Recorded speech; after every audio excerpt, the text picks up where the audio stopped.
2023, Volgograd, une ville du sud de la Russie. Nikita Djouravel, âgé de 20 ans, brûle un exemplaire du Coran près d'une mosquée. Il est rapidement arrêté par la police russe, puis transféré à 600 km en Tchétchénie. En détention, il est frappé par un adolescent. La scène est filmée, publiée par Ramzan Kadyrov, chef de la République de Tchétchénie. Cet adolescent, c'est Adam Kadyrov, 15 ans. Le fils du dirigeant tchétchène. Un adolescent applique une justice parallèle pour un acte commis hors de Tchétchénie et Moscou laisse faire. Quelques mois plus tard, ce même adolescent devient la star du mariage le plus extravagant de l'année. Un mariage organisé comme une parade de pouvoir. Voiture de luxe, montre à plusieurs millions et les félicitations de Vladimir Poutine. Et autour de lui, ce ne sont pas des célébrités ordinaires, mais des champions de l'UFC. Fabricio Werdum, Khabib Nurmagomedov, John Jones, Kamaru Usman, Keiji et surtout Khamzat Chimaev. Mais comment un adolescent peut-il à la fois attirer l'attention du Kremlin et devenir la coqueluche des plus grandes stars du MMA ?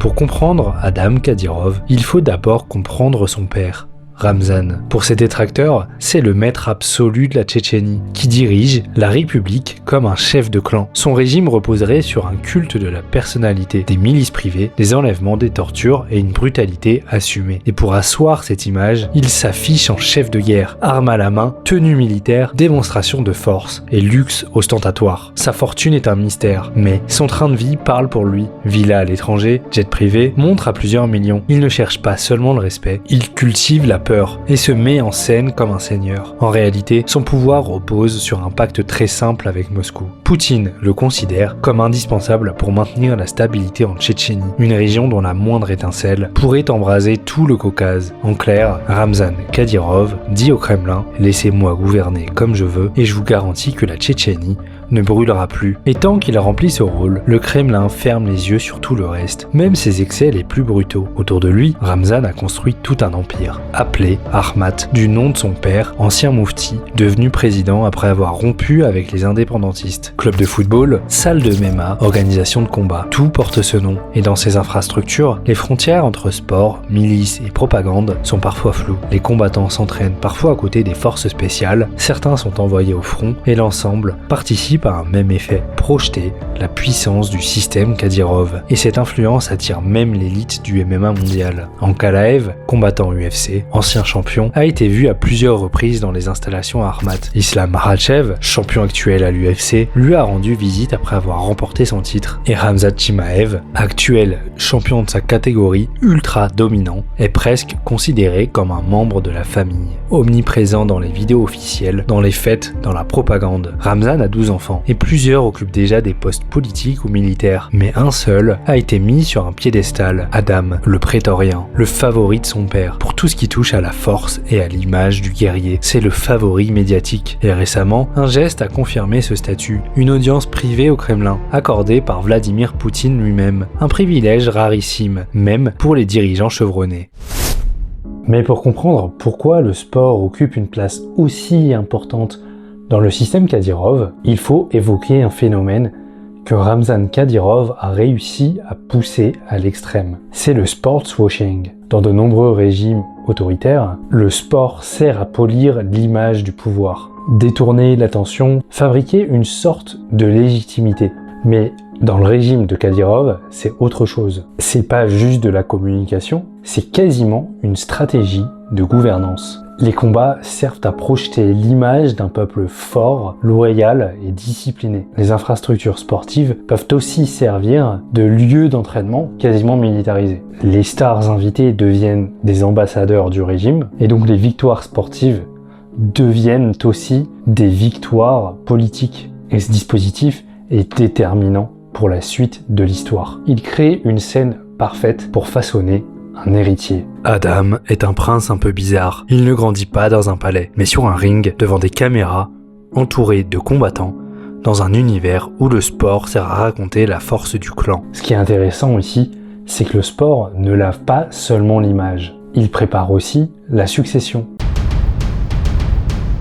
Mais comment Adam est devenu si influent? L'ascension publique d'Adam Kadyrov ne commence pas en politique, mais dans une cage. À 8 ans à peine, on le voit entrer dans l'arène du Grand Prix Armat, un tournoi organisé par son propre père. Sans surprise, il gagne. Ses frères aussi. Sauf que le spectacle choque un peu. Des enfants qui combattent sans protection devant les applaudissements de cadres politiques et militaires, c'est pas fou. Le scandale prend de l'ampleur lorsque Fedor Emelianenko, l'un des plus grands noms du MMA, dénonce publiquement l'événement. Ramzan répond simplement « C'est comme ça qu'on élève des garçons ». Mais ce n'est pas le MMA qui va vraiment projeter Adam dans la lumière. Ce sont ses combats de boxe, beaucoup plus problématiques. En 2020, il affronte un boxeur ougandais, Mukisa Ukasha, et le met KO. Sauf que quelque chose cloche. Ukasha ne se défend presque pas. La vidéo ressemble à un spectacle arrangé, destiné à offrir une victoire facile au fils du chef. Et ce n'était que le début d'une série de victoires un peu étranges. En 2021, Adam affronte Aslan Biterov. Le combat part mal pour Adam. Il est dominé. Puis soudain, l'arbitre interrompt le match. Quelques secondes plus tard, le coin de Biterov jette l'éponge. Adam est déclaré vainqueur, alors qu'il était objectivement en train de perdre. Mais c'est pas un combat qui fera exploser sa notoriété. C'est cet acte bien plus grave dont j'ai parlé en intro.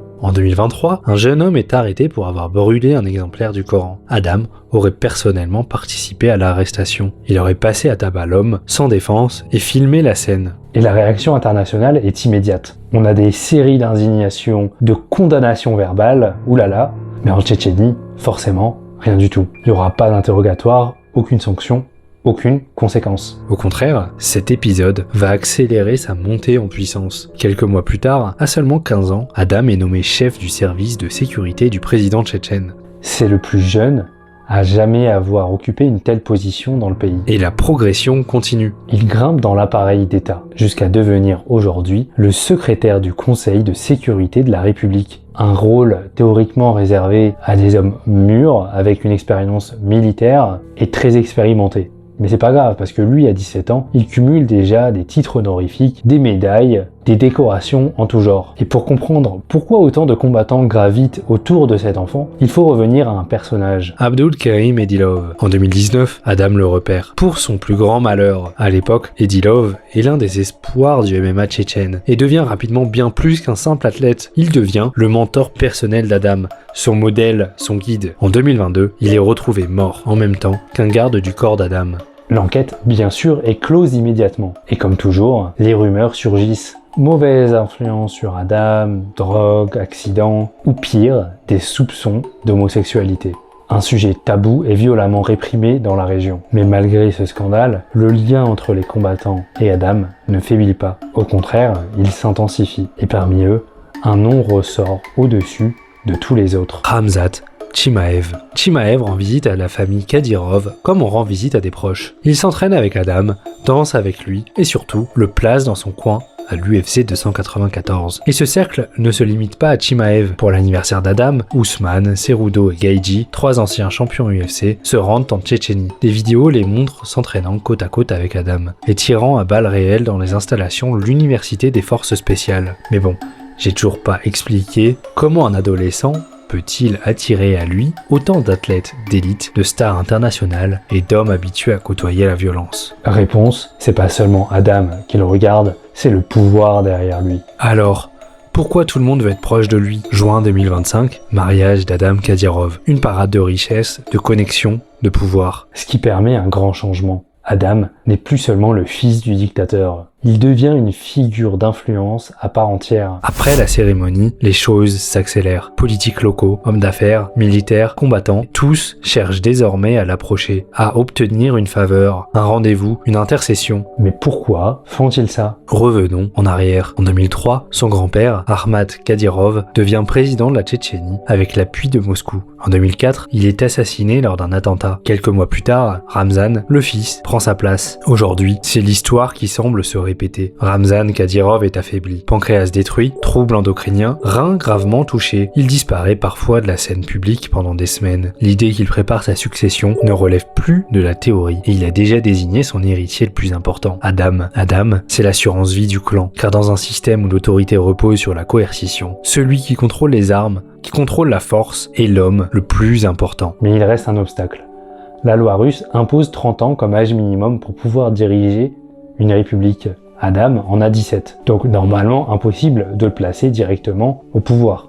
Alors les analystes imaginent un scénario digne des régimes familiaux. Le régent choisi par Ramzan qui gouvernerait la Tchétchénie en attendant que Ramzan atteigne l'âge requis. Exactement comme Ramzan avait été préparé dans l'ombre avant sa prise de pouvoir. C'est pour ça que ce mariage prend un sens bien plus politique que romantique, car un jeune homme qui se marie envoie un message à tout le clan. Maturité, stabilité, continuité. C'est quasiment un rituel d'intronisation. Et surtout, Adam n'épouse pas n'importe qui. Il se marie avec la fille d'un député, mais un député parmi les plus puissants. Adam Delimkhanov, une figure incontournable, pilier du système Kadyrov. Donc c'est une alliance directe avec l'un des hommes les plus puissants du régime tchétchène. Donc cette alliance verrouille son avenir politique. Ça lui garantit appui, réseau et lui donne une légitimité supplémentaire. Mais une autre possibilité circule à Moscou. Certains cercles de pouvoir, forcément, verraient un successeur bien plus expérimenté. Le général Apti Alaoudinov, très proche des services de sécurité russes, passé par la Syrie et l'Ukraine. Rien n'est officiel, mais ce simple murmure suffit à rappeler une vérité. Le Kremlin ne laisse jamais une dynastie régionale régner seule. Le contrôle stratégique doit toujours rester entre ses mains. Mais alors, que veut vraiment le Kremlin? Et pour ça, il faut regarder plus haut,